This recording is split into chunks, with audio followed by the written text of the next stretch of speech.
Hey tankers, and welcome back to World of Tanks with PR154. We're going to do something a little bit different today.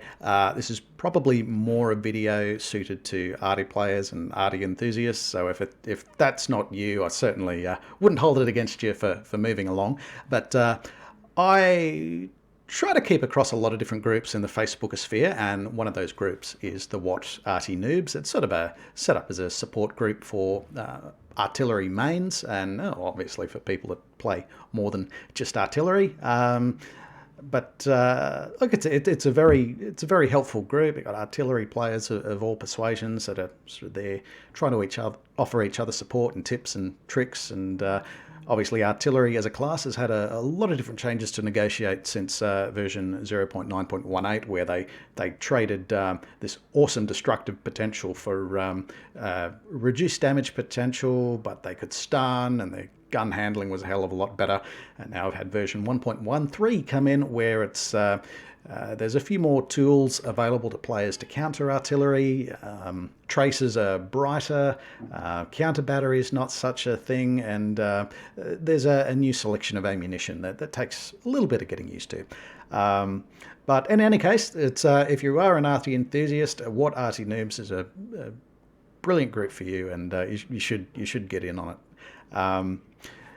I came across this particular video last night, however, and it caused a little bit of anxiety among Arty players. I'll play it for you and you can sort of form your own conclusions, but I wanted to make this video to try to explain away what is happening with some of the mechanics with artillery pieces, just to avoid any more anxiety than absolutely necessary amongst Arty players. I'll play it for you now, and you can form your own conclusions.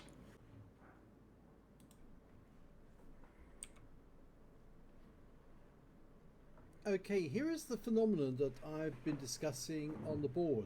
Notice the Churchill 1 hiding behind the house, and you'll notice I am at the edge of my reticule, but it's not specifically bad, and I've fully dialed in on the M41. I fire a round in and I only get some stun. Now, I actually do change position or change aim to go for the Matilda Black Prince, and notice how I'm dialing in. Also, notice how it's now saying fully dialed in. I'm still waiting for the reload to come through. It's bang on target, and it jumps. And you notice the aim jump just at the moment of firing. I'll move that back again so you can see it again. But the aim literally jumped right at the moment I fired. I was fully dialed in. Notice the aim is dialing in. Still going. Okay, just waiting for the reload to complete. And it jumps. Just as I fire, the aim jumps. It goes off target, and the shell goes nowhere near the intended target. Now, this has happened to me repeatedly over the past couple of weeks. I've been aiming at a specific target, fully dialed in on the target, waiting for the reload to come through, and the moment the reload comes through and I shoot, the aim jumps. And it literally jumps. There you go, did it again. And this time round the shell fell well short of the target. Something is definitely wrong. I'll replay that again just so you can see it. Now, yes, I am at the edge of my reticule, but watch this, the way the aim jumps. It only happens at the moment I fire, not before. Okay, waiting for the reload to go through, fire, and the shell falls well short of the target. Is this a nerf that Wargaming's put in to deliberately throw off the shells? Could be. So let's take a look at that first shot on the Matilda Black Prince.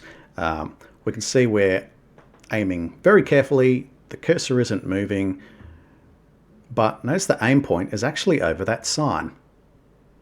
And unsurprisingly, the shell hits the sign, which has its own hitbox, and it's detonated on contact with the sign. So unfortunately, in that case, the shell had absolutely no chance of hitting the Matilda Black Prince. Also notice he's got the alternative high explosive shell in sequence. So as soon as he reloads and fires, it's going to switch to a lower trajectory view for the alternative high explosive shell. And to that end, that's probably more a player convenience thing. But if you're not prepared for it and you're not quite sure what it does, well, I guess that's bound to cause a little bit of anxiety. So that's, I guess, what we're trying to demonstrate for folks here today. Now, notice we have the alternative high explosive shell loaded. We've got the heat round sequenced. The heat round, of course, having a lower and faster trajectory than the alternative HE shell. And so the trajectory view, again, adjusts for player convenience to sort of suit that lower, faster trajectory shell. No magic, no jiggery-pogery here. And look, unfortunately, we happen to be aiming at, we've got the extremity of the aim circle here in the landscape, and unfortunately that shell has just happened to hit right at the extremity of the aim circle. It's nothing to do with the fact that the trajectory view has changed in between shells. So folks, we're going to test this theory out ourselves in the Tier 6 German SPG, the Hummel. I'll advance this forward a touch so you're not thoroughly entertained by the loading screen.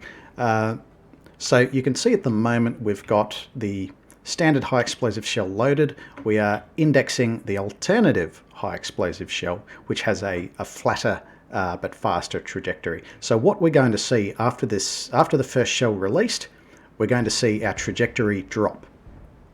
It's just very subtle at this range, but you can see the trajectory dropping. Now, I decided to play around with this, so I've indexed a couple of different shells here, and you can see the trajectory view is raising and lowering according to whatever shell I happen to have in, well, that I'm trying to load in the tube at the time. Deliberately stuffing around with the reload time, so apologies to the team, but spoiler alert, they won, so it doesn't matter.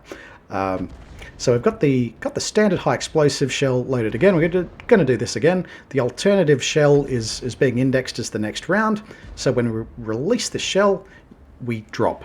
It's ever so slight, but we drop, and that's exactly the phenomenon that was happening in that other video. Again, no jiggery pokery, just trying to make things a bit more convenient to the artillery player. If you've got any other questions, queries, concerns about gameplay in World of Tanks, please give us a shout over Discord or any of the links below, and we'll do our best to get you on the straight and narrow. In the meantime, take care out there.